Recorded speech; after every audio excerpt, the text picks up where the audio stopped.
Okey baik, Assalamualaikum warahmatullahi wabarakatuh dan selamat datang ke channel Cikgu Farhan. Okey baik, pada hari ini kita teruskan lagi sesi pengajaran dan pembelajaran kita bagi hari yang terakhir, minggu yang kelima. Kemudian kita akan bercuti pada minggu hadapan. Selepas minggu hadapan nanti kita tak tahu lagi sama ada buka sekolah ataupun tidak. Kalau tak buka sekolah, kita akan sambung semula PDPR kita lah.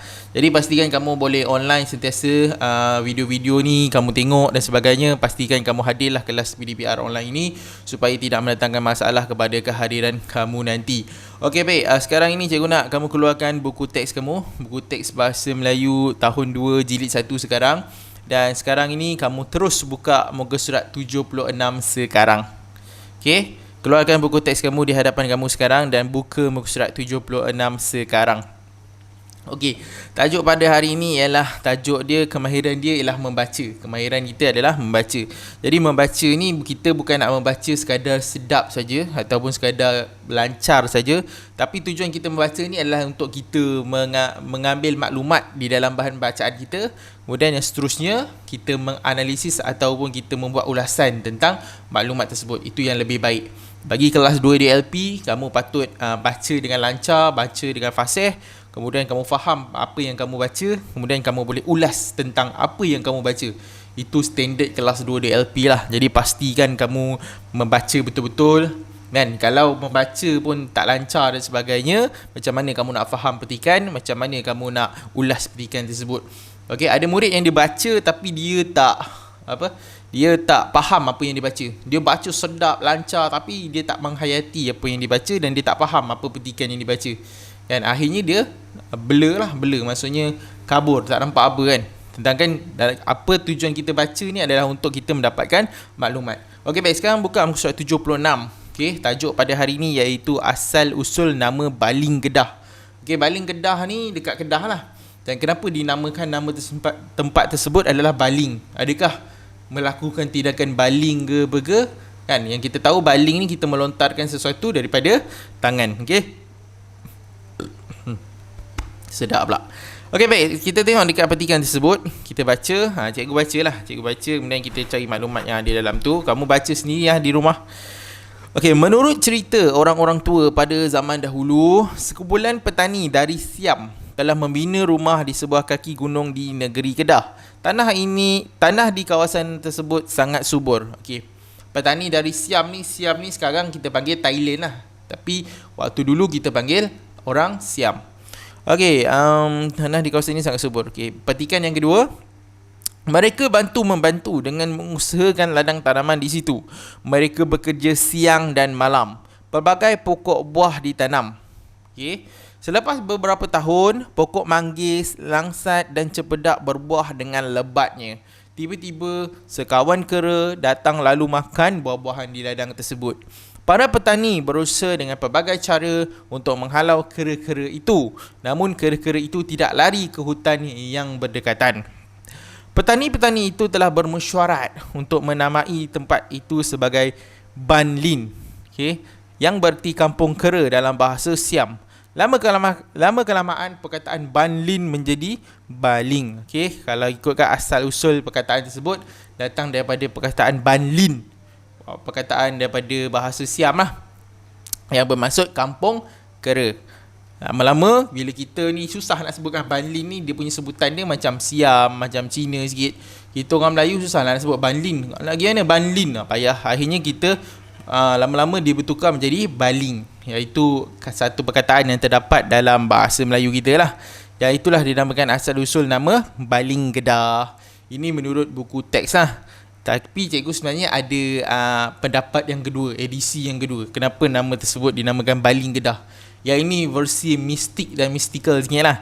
Cikgu tak boleh bagi tahu kepada kamu sebab kamu bawah 18 tahun. Kalau orang 18 tahun baru boleh cikgu cerita. Tapi sebab kamu tak sampai 18 tahun, cikgu tak boleh cerita lah. Dia ada cerita lain yang kenapa nama dia Baling Kedah. Yang cerita ni ianya melibatkan cerita-cerita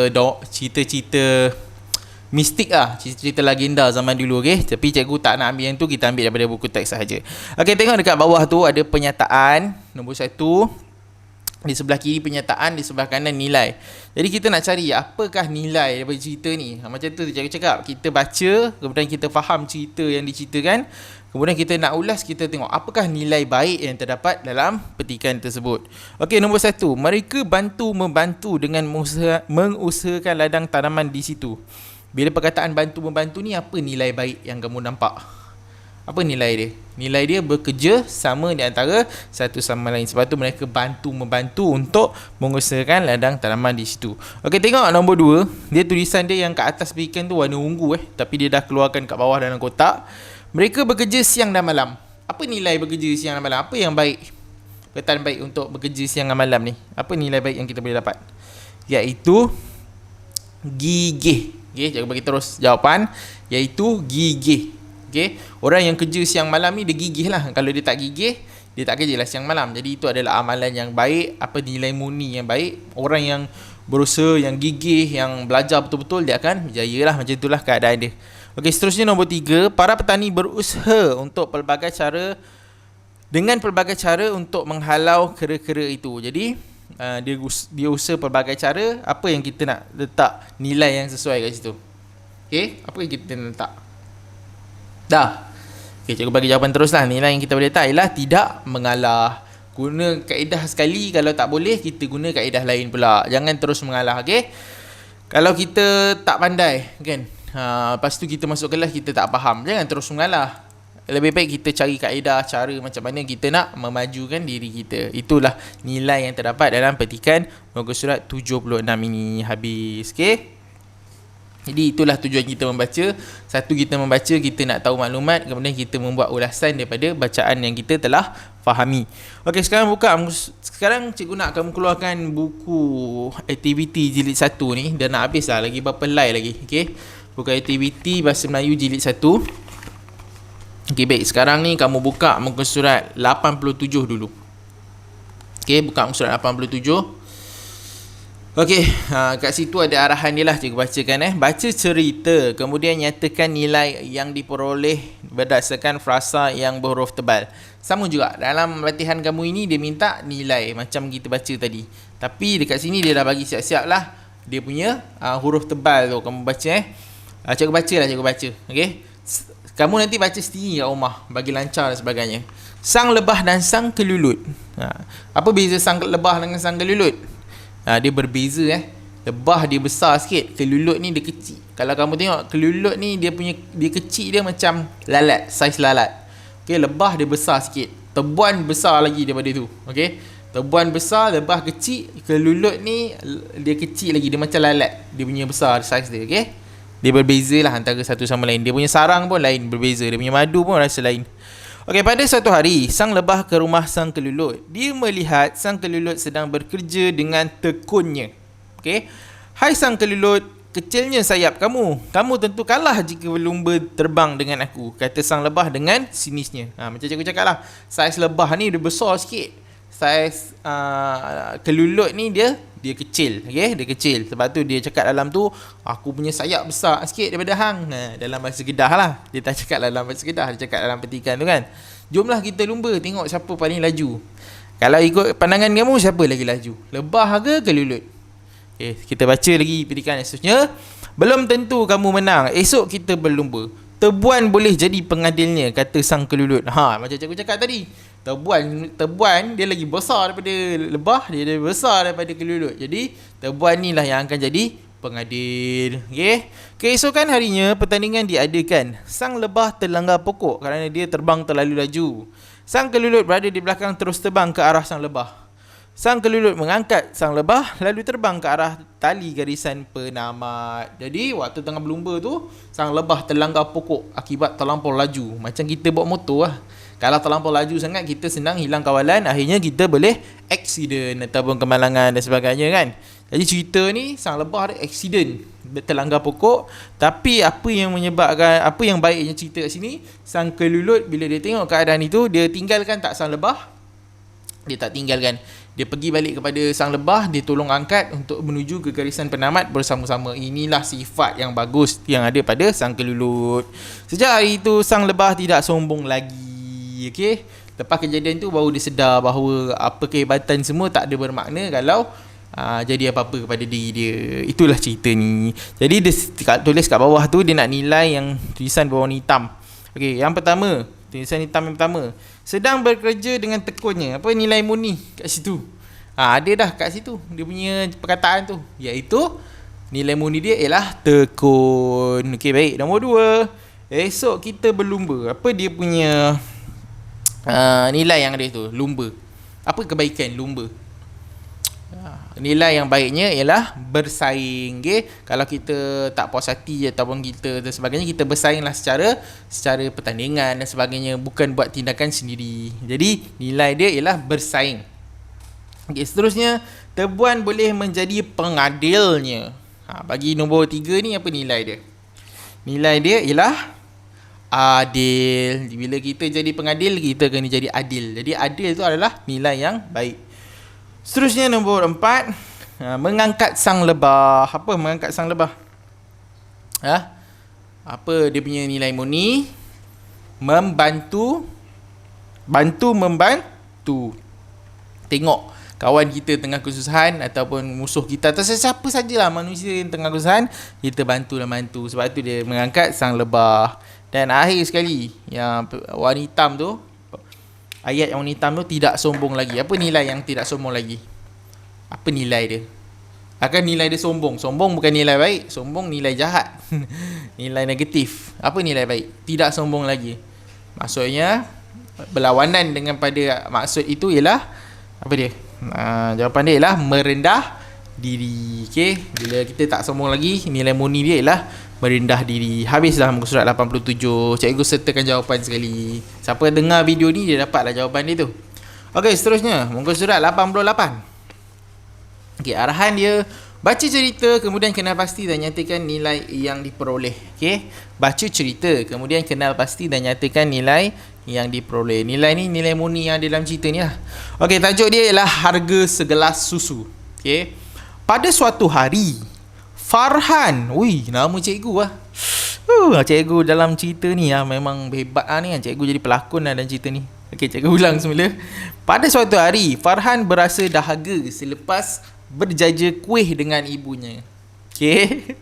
Farhan meminta segelas air di sebuah rumah. Seorang kanak-kanak perempuan memberinya segelas susu. Farhan ingin membayar harga susu itu tetapi ditolak. Jadi cerita dia tengah menjaja kuih dengan ibu dia. Dia rasa haus. Cikgu Farhan rasa haus. Cikgu Farhan pun pergi ke sebuah rumah. Tengok-tengok ada seorang kanak-kanak perempuan. Cikgu minta kepada kanak-kanak perempuan tu. Jadi kanak-kanak perempuan itu pun memberi air. Cikgu namakan cikgu lah sebab nama dia nama sama dengan cikgu Farhan kan. Jadi bila Farhan nak bayar air tu, lepas tu ditolak sebab dia kata ikhlas tak nak lah terima apa bayaran. Kenapa susah sangat, sediakan air je pun kan, harga susu je. Jadi akhirnya kita sambung cerita tu. Kini kanak-kanak perempuan itu telah dewasa dan menjadi gadis yang cantik. Alamak, macam cerita drama lah pula kan. Dulu kecil-kecil nampak biasa je, dah besar dia jadi cantik kan. Biasalah perempuan bila dah besar memang cantik lah. Semua perempuan bila dah besar memang cantik. Okey, seterusnya tiba-tiba dia dijangkiti penyakit kulit dan tiada doktor yang mampu memulihkan penyakitnya. Cikgu ingat kan bila dia dah besar ni dia jatuh cinta macam cerita drama TV7 pukul 7 tu macam tu kan. Bila dia tolong orang, lepas tu jatuh cinta dengan bos lah apalah. Rupanya cerita ni tak macam tu. Bila perempuan tu dah besar, dah cantik, dia dijangkiti penyakit kulit dan tak ada doktor yang mampu memulihkan penyakitnya. Pada suatu hari, dia menjalani rawatan di sebuah hospital pakar sehingga pulih. Dia susah hati tentang kos rawatannya. Biasalah bila kita buat rawatan kat hospital swasta, harga yang di-charge tu mahal. Memang sangat mahal lah berbanding dengan hospital kerajaan. Jadi bila jadi keadaan itu, perempuan yang cantik tersebut, dia rasa risau, siapa dah nak bayar kan ni kan. Macam itulah keadaan dia. Dan petikan yang akhir sekali, sebelum keluar dari hospital itu, dia menerima sampul surat pembayaran bil daripada doktor yang merawatnya. Apabila dibuka, ada sekeping kad yang tercatat, inilah harga segelas susu. Maksudnya, apa dia dalam cerita ni? Maksudnya doktor tu yang rawat dia, yang bayarkan dia tu rupanya sebenarnya adalah Farhan yang dulu-dulu tu, yang jual kuih tu, nampak tak? Farhan ni baik lah orang dia, kalau kamu nak tahu. Dia macam cikgu jugalah, baik kan. Jadi sebenarnya Farhan itu adalah orang yang jual kuih dulu, bila mungkin zaman dulu susah kan jual kuih dan sebagainya. Sekarang dia dah berjaya menjadi seorang doktor. Apabila teringat balik budak perempuan tu, tengok muka sama dan sebagainya, dia bantu bayarkan semua perbelanjaan tu. Tapi dalam cerita ni dia tak tulis lah kahwin kan, dia tak tulis kahwin. Kalau kahwin tu dah jadi drama lain pula. Okay, cikgu saja je melawak supaya kamu tak rasa boring. Okey, sekarang ni nilai apa yang ada dalam cerita ni? Okey, nilai apa yang ada dalam cerita ni? Okey, dekat situ ada 1, 2, 3, 4, 5, 6. Ada 6 tempat kosong. Apa nilai yang sesuai? Okey. Pertama sekali yang cikgu jumpa lah, cikgu jumpa menolong. Okey, menolong orang susah. Apa yang susah? Ketika Farhan haus tu, budak perempuan yang cantik tu dia tolong Farhan bagi kan segelas susu. Jadi bila kita nampak orang susah, kita tolonglah orang tersebut. One day, mungkin satu hari nanti, orang tu jadi berjaya ke, ataupun kita tak mengharapkan orang tu balas apa perbuatan baik yang kita buat. Tapi kita tak tahu pada masa akan datang. Dan cikgu pun sentiasa buat baik kepada murid-murid cikgu, apa semua. Manalah nak tahu one day, satu hari nanti, ada dalam kalangan murid-murid cikgu ni jadi Perdana Menteri ke apa kan. Jadi dia ingat Cikgu Farhan ni lah dulu yang ngajar, buat video, seronok apa semua. Manalah nak tahu tiba-tiba dia bagi Ferrari kat cikgu 1 biji. Alhamdulillah. Tapi itulah cerita dia. Itu semua bayangan saja. Okay, kita buat baik je tanpa harapkan balasan. Okay, nombor 2. Apa yang cikgu jumpa ialah keikhlasan. Suatu Farhan dia nak bagi duit kepada budak perempuan tu sebab dah bantu dia. Budak perempuan tu kata, tak, saya tak mahukan duit, saya ikhlas membantu. Oh, dapat budak perempuan ni dah lah cantik, baik, ikhlas pula. Kamu nak tak kahwin dengan perempuan macam ni? Jadi kamu carilah jodoh macam tu. Okay? Seterusnya, kini cikgu jumpa yang ketiga. Nilai yang ketiga ialah kesabaran. Okay? Kesabaran, iaitu budak perempuan tu bila dia dah besar, dia kena penyakit kulit, dia sabar dalam menghadapi penyakit yang dihadapinya kan. Dia kata tidak mampu memulihkan penyakit ni, susah lah, macam pergi mana-mana tak baik dan sebagainya. Jadi kena sabar. Nilai itu kena sabar. Okay, seterusnya, pada suatu hari dia menjalani rawatan di sebuah hospital pakar sehingga pulih, sehingga baik. Maksudnya apa nilai kat situ? Tidak berputus asa. Pergilah rawatan sampai baik. Jangan buat rawatan sekerat lepas tu berhenti. Jangan kan, kalau boleh apa yang kita mulakan kita habiskan. Kamu belajar sekarang tahun 2, habiskan sampai ke universiti, barulah kamu rasai akan kenikmatan belajar. Itu salah satu contoh lah. Seterusnya nilai yang kelima. Okay? Membalas jasa lah. Pada suatu hari, okay, membalas jasa.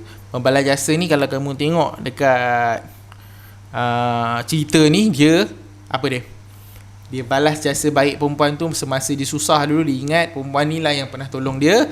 Jadi dia berikan rawatan percuma kepada perempuan tersebut. Okey, itulah nilai-nilai yang terdapat dalam cerita ini.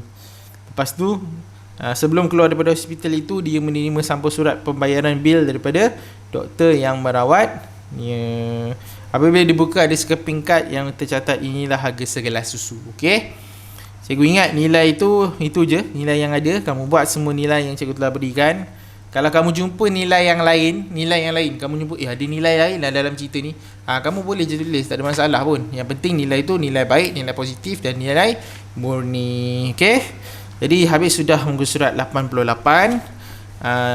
Lepas tu nanti kita sambung pengajaran dan pembelajaran seterusnya pada lepas cuti sesi persekolahan nanti. Okey, baik, cikgu ingat sampai di sini saja untuk video kali ini. Jangan lupa subscribe channel ni dan nantikan video selepas cuti nanti. Assalamualaikum, selamat pagi dan jumpa lagi. Bye.